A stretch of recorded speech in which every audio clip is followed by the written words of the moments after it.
If you're thinking about investing in commercial real estate, specifically retail, office, and industrial properties, your tenants are going to have specific reimbursement structures that you're going to need to negotiate on your leases. So in this video, what we're going to do is break down the 4 most common commercial real estate reimbursement structures that you'll likely see on a real estate lease.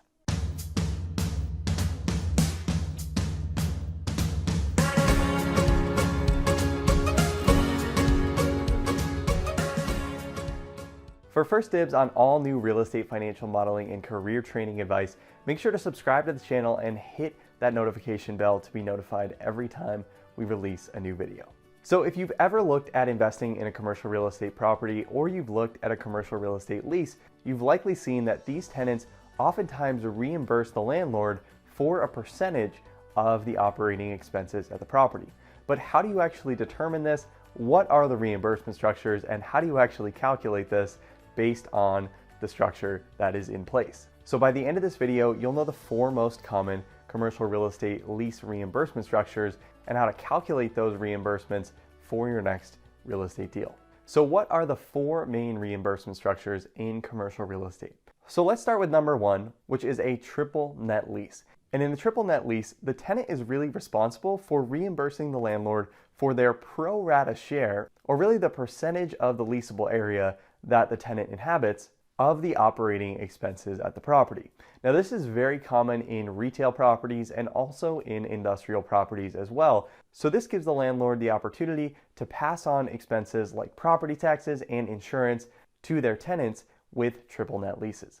Now number 2 is a full service gross lease. Now this is the exact opposite from a triple net lease. So this is actually when the tenant does not end up paying for any sort of operating expenses at the property. They may pay for electricity on their own, but they're not reimbursing the landlord for any of the operating expenses at the property. Now, oftentimes what you'll see in full service gross leases is that the base rent might be slightly higher than on a triple net lease. So usually it ends up being about the same from a cost perspective for the tenant, but it creates a little bit more certainty on what the total out-of-pocket costs are going to be for the tenant. Now this type of structure is very common on office properties and sometimes in retail properties as well, depending on the market that you're in.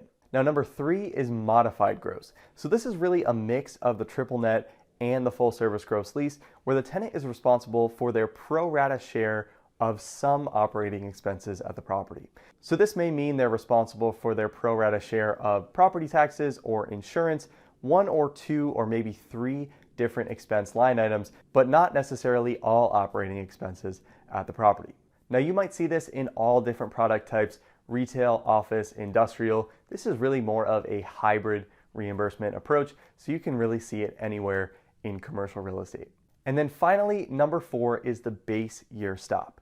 So the base year stop essentially says that the tenant is responsible for their pro rata share of any increase in expenses over the base year.